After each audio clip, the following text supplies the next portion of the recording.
ಎಲ್ಲರಿಗೂ ನಮಸ್ಕಾರ. ನಾವು ಮಾರಣಕಟ್ಟೆಯಲ್ಲಿ 19/3/26ರಂದು ನಾಗಮಂಡಲೋತ್ಸವ ಇಟ್ಕೊಂಡಿದ್ದೇವೆ. 12 ವರ್ಷದ ಕೆಳಗೆ 2014ರಲ್ಲಿ ಮಾಡಿದ್ದೇವೆ. ಹಾಗೆ ಈ ವರ್ಷ ಈ ಕಾರ್ಯಕ್ರಮವನ್ನು ನಮ್ಮ ಅನುಗ್ರಹ ನಮ್ಮ ಮಾರಣಕಟ್ಟೆ ಮನೆಯಲ್ಲಿ ನಾಗಬನದಲ್ಲಿ ಮಾಡ್ತಾ ಇದ್ದೇವೆ. ಹಾಗೆ ನಾಡ್ದು ಈ ಮಾರ್ಚ್ 19ಕ್ಕೆ ಬರುವ ನಾಗಮಂಡಲಕ್ಕೆ ಎಲ್ಲರೂ ಬಂದು ಸಹಕಾರ ಕೊಡಿ.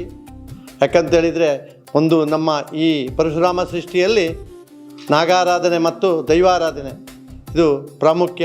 ಈ ನಾಗಾರಾಧನೆಯಿಂದ ನಾಗ ಸಂತುಷ್ಟನಾಗ್ತಾನೆ. ಈ ಒಂದು ಕಾರ್ಯಕ್ರಮ ಮಾಡಲಿಕ್ಕೆ ನಮಗೆ ಅವಕಾಶ ಮಾಡಿಕೊಟ್ಟಿದ್ದಾನೆ. ನಾವು ಮಾಡುವುದಲ್ಲ, ಅವನು ನಮಗೆ ಈ ಅವಕಾಶ ಮಾಡಿಕೊಟ್ಟದ್ದಕ್ಕೆ ಅವನಿಗೆ ನಿಜವಾಗಿ ನಾವು ಚಿರಋಣಿಯಾಗಿದ್ದೇವೆ.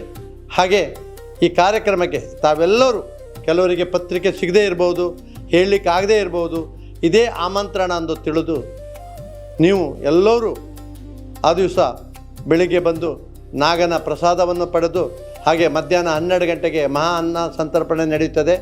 ಈ ಕಾರ್ಯಕ್ರಮಕ್ಕೂ, ಯಾಕಂದರೆ ನಾಗನ ಪ್ರಸಾದವೇ ಮುಖ್ಯ ಅಂತೆ, ಅದರಲ್ಲೂ ಅನ್ನ ಸಂತರ್ಪಣೆ ಬಿಡಬಾರ್ದಂತೆ. ಹಾಗಾಗಿ ಈ ಅನ್ನ ಸಂತರ್ಪಣೆಯಲ್ಲಿ ನೀವು ಪಾಲ್ಗೊಂಡು, ಯಾಕಂತ ಹೇಳಿದರೆ ಜನ ಸಂಖ್ಯೆ ಜಾಸ್ತಿ ಬಂದರೂ ಸ್ವಲ್ಪ